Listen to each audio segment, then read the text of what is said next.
Antara berpikir sanad dan berpikir bebas. Hanya karena tidak sependapat, jangan mengklaim tidak bersanad. Semua mengaku ilmunya berantai. Semua akan berlindung di bawah payung kebenaran umum. Dan ilmu bersanad adalah kebenaran umum, walaupun dua pendapat yang saling kontradiktif sekalipun. Kemajuan di bidang apapun hakikatnya hanya melanjutkan teori-teori yang sudah ada sebelumnya. Permasalahannya, konsep sebelumnya pun berbeda-beda. Bahkan di dalam keilmuan Islam sendiri, Rasulullah memberikan dua solusi atau lebih dalam satu polemik. Inovasi membutuhkan berkembangnya pikiran. Itulah alasan munculnya fan-fan metodologi disiplin ilmu. Penyesuaian teori ke dalam situasi yang berbeda tentu menghasilkan spekulasi yang tidak sama. Jangan hanya karena berbeda konteks sesuatunya dianggap tidak berilmu. Adanya teori ijtihad cukup membuktikan bahwa akal pribadi seseorang sangat berkontribusi dalam menafsirkan dalil. Ini menunjukkan teori baru tetap bersandar dan berlindung di bawah gagasan-gagasan pendahulu. Setuju, ilmu yang tidak bersanad gurunya adalah setan, dan yang diperoleh adalah kesesatan. Namun, klaim yang mengaku bersanad juga judge mereka terhadap orang-orang yang melakukan krisan dan inovasi membuat dunia keilmuan menjadi tidak sehat. Bayangkan semisal dalam kasus menafsirkan ayat mutasyabihat, ambil contoh tentang yadullah fawqa aydihim. Kelompok yang mengklaim sebagai ahli sunnah memahami bahwa ayat tersebut hanya perlu disikapi secara tafwid maupun tauqif, yaitu memberhentikan ayat sesuai lafaz, tidak menafsirkan maupun menerjemahkan, dan agar meletakkan Tuhan pada posisi tanzih atau suci dari menyerupai makhluk. Berbeda dengan kelompok yang mengaku kaum salafi, sebenarnya lebih tepat adalah pemikiran Mu'tazilah, di mana mereka meyakini bahwa lafaz-lafaz mutasyabihat diartikan sebagaimana arti kalimatnya. Mereka meyakini meski demikian tangan Tuhan tidak seperti makhluk. Dari situ, kemudian mereka dalam pandangan kelompok lain diistilahkan kaum mujassimah atau menjasadkan Tuhan. Penting untuk digarisbawahi, kedua sikap terhadap ayat seperti di atas sama-sama berangkat dari keyakinan yang menurut masing-masing adalah kebenaran.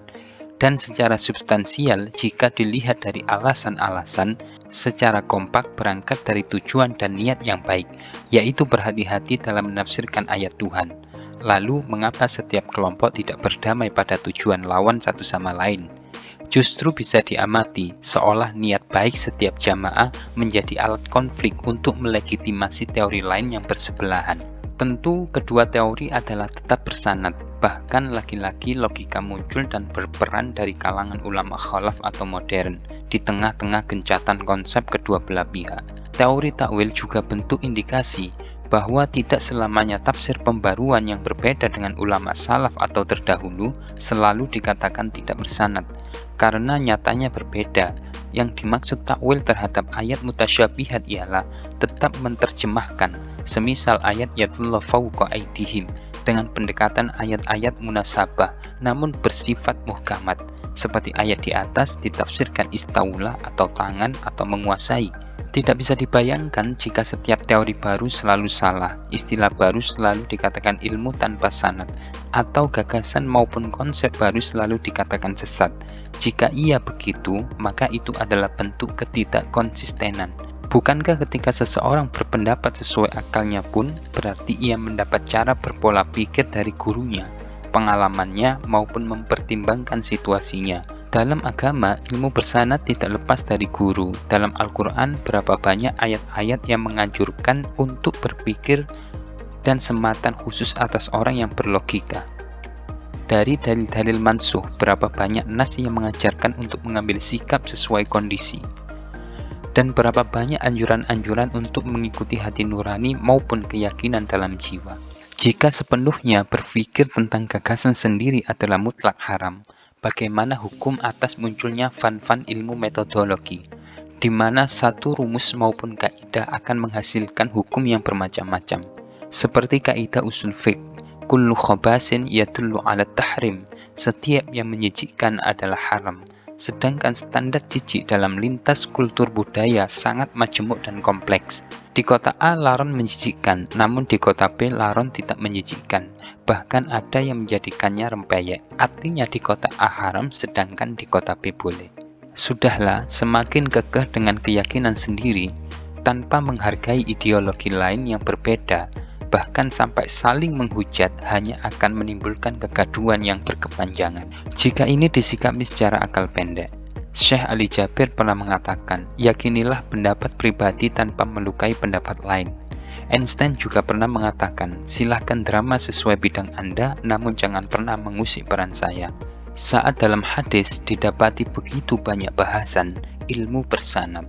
Sesungguhnya dalil tersebut sedang menggambarkan betapapun berkembangnya ilmu tidak lepas dari rantai estafet keilmuan para ahli yang membidangi sebelumnya. Betul, wahyu sedang bercerita tentang keniscayaan, bukan kewajiban. Karena sesuatu yang niscaya akan secara alamiah pasti atau wajib terjadi. Tidak berdampak pada pembuntuan gagasan baru yang baik. Pada akhirnya, uji kebenaran suatu konsep maupun teori akan melewati penilaian mayoritas lingkungan dengan sendirinya. Dalam arti kata seleksi alam. Konsekuensinya tidak perlu memaksakan atau mewajibkan suatu hukum baku jika banyak pendapat lain yang bisa diterima secara dominan nurani. Dalam prakteknya, tindakan menekan untuk patuh pada dogma atau doktrin masih sangat kental, khususnya dalam komunitas agama. Sangat sensitif ketika ada pihak yang menawarkan pemikiran zoom out. Setiap kali lahirnya gagasan baru, tafsir baru, pendapat baru tidak perlu dikhawatirkan. Jika tidak cocok, cukup terus menyuarakan keabsahan pendapat lama tanpa menghadang pemikiran baru. Bukankah dalam Quran surat Al-Isra difirmankan, katakanlah kebenaran pasti datang, dan kebatilan akan lenyap. Jika Tuhan sudah menjamin, manusia tidak perlu repot-repot berkonflik, mana yang benar dan mana yang salah. Seiring berjalannya waktu, akan terayak dengan sendirinya mana yang pantas dan mana yang tidak, karena segala kebijakan akan menyesuaikan zaman, kondisi, adat maupun ilat. Tidak ada dogma dalam agama, tidak ada ajaran doktrin dalam ajaran nilai, semua melihat teks dan konteks, dipandang dari lingkungan dan kondisinya. Mengeneralisir satu konsep ajaran agama adalah cermin ketidakdewasaan atas luasnya khazanah dan beragamnya perbedaan. Ketika agama tidak dipahami dengan akal, betapa mudahnya bercerita tentang kebodohan dan kebohongan. Akal dan hati adalah instrumen penting dalam berpikir maupun bersikap. Agama tidak akan keluar dari batas keduanya. Jika sebagian mengeneralisir bahwa menyemir rambut dengan warna merah adalah sunnah, jangan lantas mengajak masyarakat Jawa agar ikut menyemir rambutnya kalau tidak ingin dicap sebagai orang mursal.